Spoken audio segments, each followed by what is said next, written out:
Diamond Blast! Morning, Mr. Martin. So let's just have a look. You have been on your anti-anxiety meds for about a month now, is that right?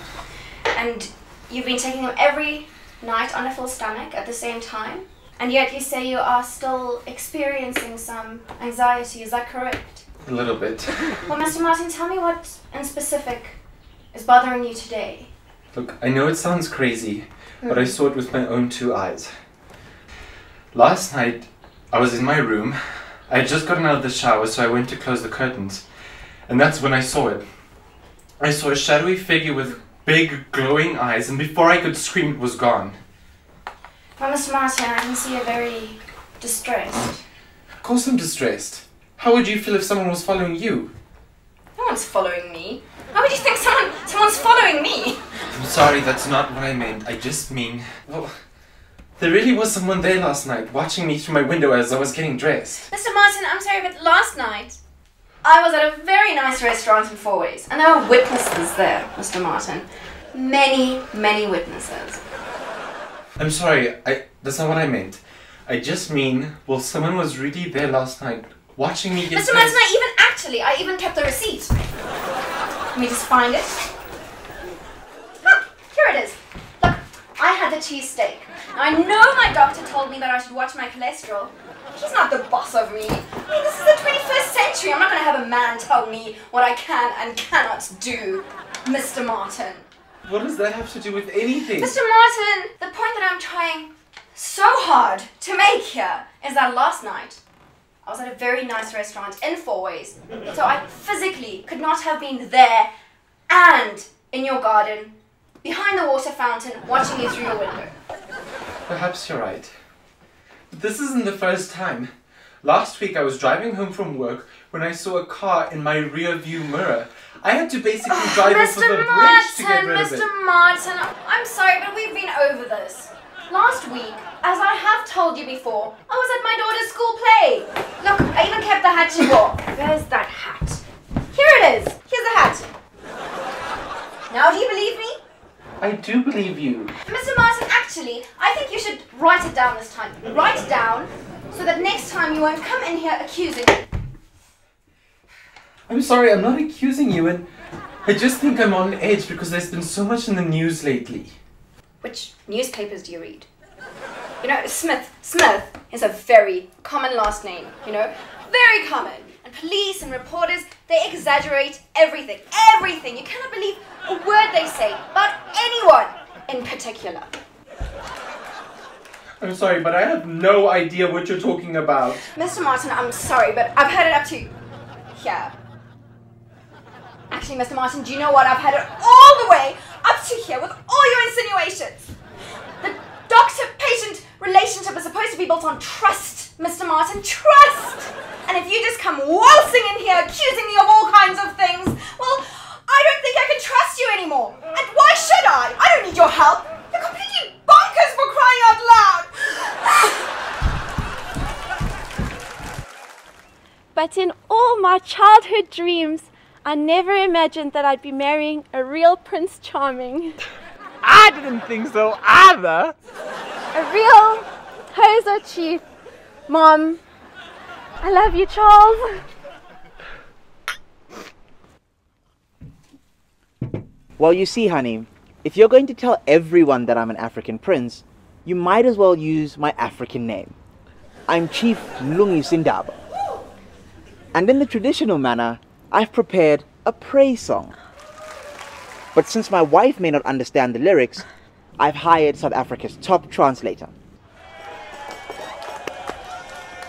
This poem is not just about what kind of husband I'll be, but also about the kind of chief I am to my people. Are you ready? Go for it, Chief Handsome.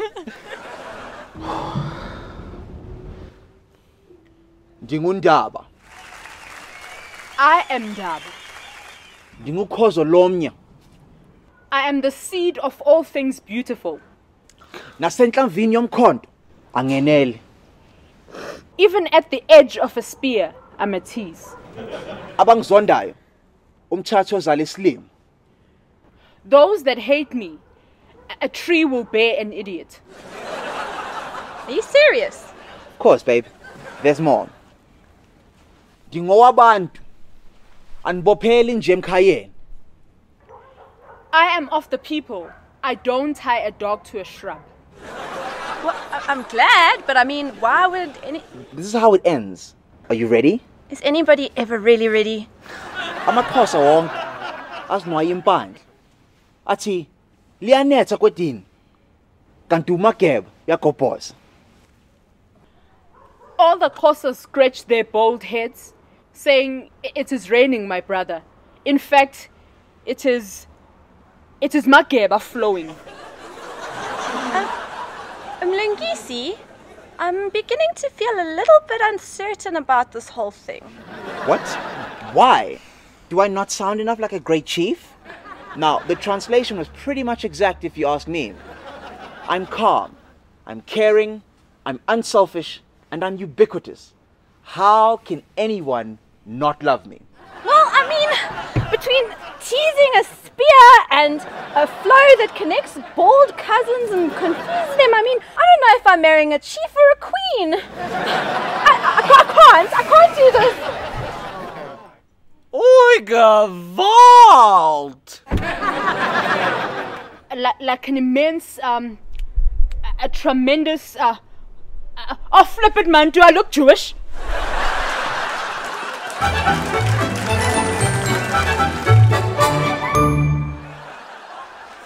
Good day, South Africa, and welcome to a very special edition of Tisk Tisk Tisk. I'm your host, Veronica Epson Smythe. Now, the reason that today is such a special day is because we are broadcasting our very first celebrity edition on Tisk Tisk Tisk. I'm feeling flushed already from all the excitement, excuse me. Now, ladies and gentlemen, you will never guess who our special guest star is today. And also, I won't tell you. What I will tell you is that absolutely every woman in the entire world is head over heels in love with this man. He has the body of a Greek god, and I've worn my very best blouse for the occasion. In fact, let me take my glasses off. I'm blind as a bat without them, but it's absolutely worth it. Now, ladies and gentlemen, I simply cannot take the suspense any longer. Welcome, Mr. Vin Diesel himself. Is that my cue? Mr. Vin Diesel, over here. Oh, hey, pretty lady. How you doing? Mom, let me sit up here. I'll sit right here. Welcome, Mr. Diesel, to our very humble show and our humble country too. Why, thank you. Never done something like this before. That's not true, though, is it? No, it is. I've never been noticed before.